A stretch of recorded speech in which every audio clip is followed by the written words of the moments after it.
한의아페로 오늘 저희가 함께 살펴볼 자료는 바로 회계 변경에 관한 내용입니다. 네. 기업이 재무제표 만들 때 음, 계속성의 원칙이라고 해서 일관성을 지키는 게 중요하잖아요. 그렇죠. 기본 원칙이죠. 근데 때로는 이걸 바꿔야 할 때가 있다는 거죠. 오늘 그 이유랑 방법을 좀 깊이 파헤쳐 보려고 합니다. 네, 좋습니다. 보내주신 자료들 보면서 이 회계 변경이 뭔지, 또 어떤 종류가 있고 왜 허용되는지, 그리고 그 오류 시정과는 어떻게 다른지 핵심만 딱 짚어보겠습니다. 자, 그럼 시작해 볼까요? 네.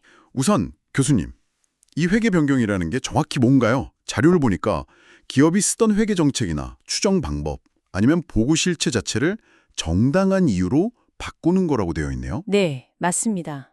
가장 중요한 키워드가 바로 그 정당한 사유입니다. 이게 없으면 안 돼요. 아, 정당한 사유요? 네. 단순히 세금을 덜 낸다거나 아니면 이익을 좀 보기 좋게 조정하려는 그런 목적이면 이건 정당한 회계 변경으로 인정받지 못합니다. 그렇군요. 단순히 이익 조정 목적은 안 된다. 네. 정보 이용자에게 더 유용한 정보, 그러니까 더 질 좋은 정보를 주기 위한 변경이어야만 하는 거죠. 알겠습니다. 그럼 어떤 종류의 변경들이 있을까요? 자료 보니까 크게 한 3가지 정도로 나뉘는 것 같은데요. 네, 그렇죠. 첫 번째가 회계 정책의 변경. 이건 기존에 쓰던 방법을 다른, 적법한 방법으로 바꾸는 거죠. 예를 들면 감가상각 방법 같은 거요. 정액법 쓰다가 정률법으로 바꾼다든지. 네, 맞습니다. 그게 대표적인 예시죠. 근데 여기서 재밌는 점이 하나 있어요. 오, 뭔가? 만약에 처음부터 좀 잘못된 방법, 그러니까 부적법한 방법을 쓰다가 올바른 방법으로 고치는 거라면요. 네. 그건 회계 변경이 아니라 오류 수정으로 봅니다. 아, 그 차이가 있군요. 처음부터 잘못된 걸 고치는 건 오류다. 그렇죠. 변경은 더 나은 방법으로 바꾸는 선택의 문제고요. 알겠습니다.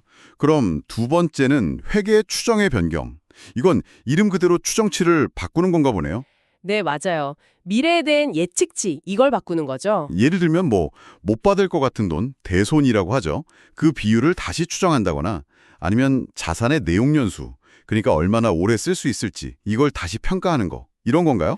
정확합니다. 새로운 정보가 생기거나 또 상황이 바뀌면 미래 예측도 달라져야 하니까요. 자연스러운 과정이죠. 네네.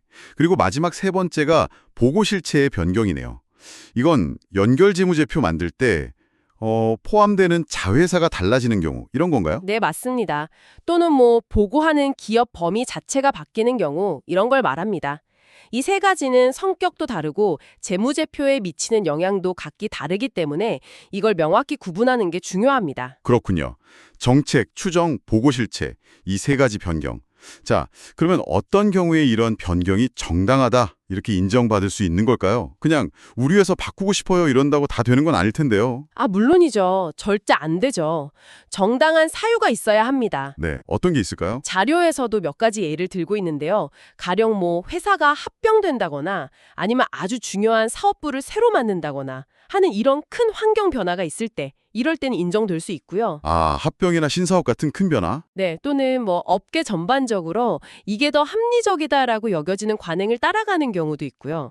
아니면 기업 공개, IPO라고 하죠. 이런 외부적인 요인이 있을 때도 가능합니다. 네네. 그리고 당연히 기업 회계 기준 자체가 새로 만들어지거나 개정되어서 그걸 따라가는 경우, 이건 당연히 정당한 사유가 되겠죠. 결국엔 이런 변경을 통해서 재무 정보가 더 유용해져야 한다는 거네요. 그렇죠. 핵심은 정보의 유용성 증대입니다.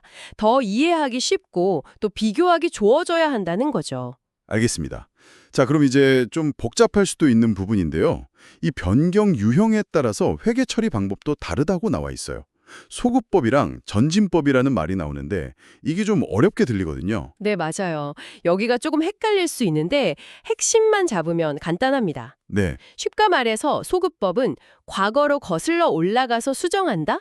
전진법은 변경한 시점부터, 그러니까 지금부터 미래에만 적용한다. 이렇게 생각하시면 좀 편하실 거예요. 아, 소급은 과거까지, 전진은 현재부터. 네, 먼저 회계 정책의 변경은 기본적으로 소급법을 씁니다. 소급법이요? 네, 바뀐 새로운 정책을 마치 처음부터 쭉 써왔던 것처럼 과거 재무제표까지 싹 다 고치는 방식이에요. 와, 과보 재무제표까지 다요? 네, 그래야 연도별 재무 재무 상태나 성과를 제대로 비교할 수 있지 않겠어요? 아, 그렇죠. 비교 가능성 때문이군요. 네, 맞습니다. 이 과정에서 당연히 과거 재무제표 수치나 기초 이익이여금 같은 항목들이 변동될 수 있습니다. 아, 그렇군요. 과거까지 다 바꾸는 거니까. 그럼 전진법은 언제 쓰는 건가요? 전진법은 회계 추정의 변경에 씁니다. 추정 변경이에요? 네.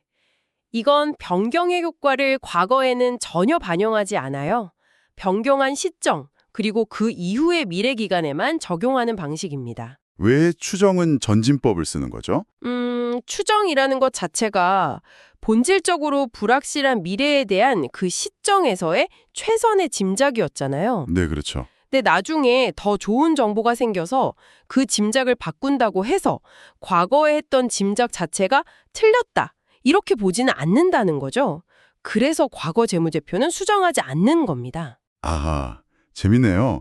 그러니까 추정은 과거의 최선이었으니 지금 와서 바뀌었다고 과거가 틀린 건 아니다. 이런 개념이군요. 네, 그런 뉘앙스입니다. 그럼 아까 잠깐 나왔던 오류 수정과는 어떻게 다른 건가요? 이것도 뭔가 과거랑 관련이 있을 것 같은데? 네, 아주 중요한 질문입니다. 이게 헷갈리기 쉬운데요. 네.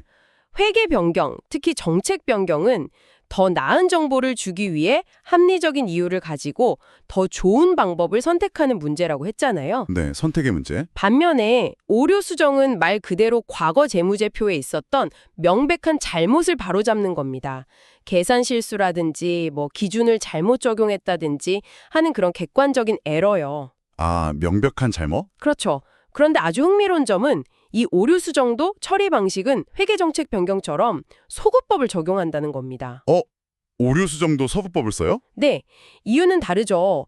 변경은 더 나은 방법으로 가는 거고 오류는 잘못된 걸 고치는 거지만 둘 다 과거 재무제표를 수정해서 비교 가능성을 높여야 한다는 점에서는 같기 때문에 소구법을 쓰는 겁니다. 와, 이유는 다른데 처리 방식은 같다니.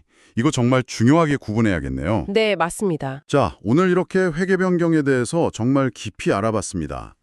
정리를 좀 해보면 기업이 회계 방식을 바꾸는 데에는 정책 변경, 추정 변경, 보고 실체 변경 이렇게 세 가지가 있고 반드시 정당한 사유가 필요하다는 점. 네. 그리고 처리 방법은 정책 변경은 소급법으로 과거까지 수정하고 추정 변경은 전진법으로 현재와 미래에만 반영한다는 점. 이걸 기억하면 좋겠네요. 물론 과거의 명확한 잘못을 고치는 오류 수정과는 다르다는 것도요. 그렇죠. 이런 내용을 알고 재무제표를 보시면 이 정보가 얼마나 믿을 만한지 또 연도별로 비교가 가능한 건지 판단하는데 훨씬 도움이 되실 겁니다. 네, 맞습니다. 마지막으로 여러분께 생각할 거리 하나 던져드리고 싶습니다. 네, 뭔가요? 방금 회계 추정의 변경은 과거 재무제표는 건드리지 않고 현재와 미래에만 영향을 주는 전진법을 쓴다고 했잖아요. 네, 그랬죠. 만약 어떤 기업이 예를 들어 자산의 내용 연수라든지 대손 추정률 같은 이런 회계 추정치를 유난히 자주 바꾼다면요. 여러분은 그 기업의 연도별 실적을 비교할 때 어떤 점을 특히 주의 깊게 봐야 할까요? 아, 추정을 자주 바꾸는 기업이라 네. 이 질문을 한번 곱씹어 보시면 재무 정보를 보는 눈이 한층 더 깊어지실 거라고 생각합니다.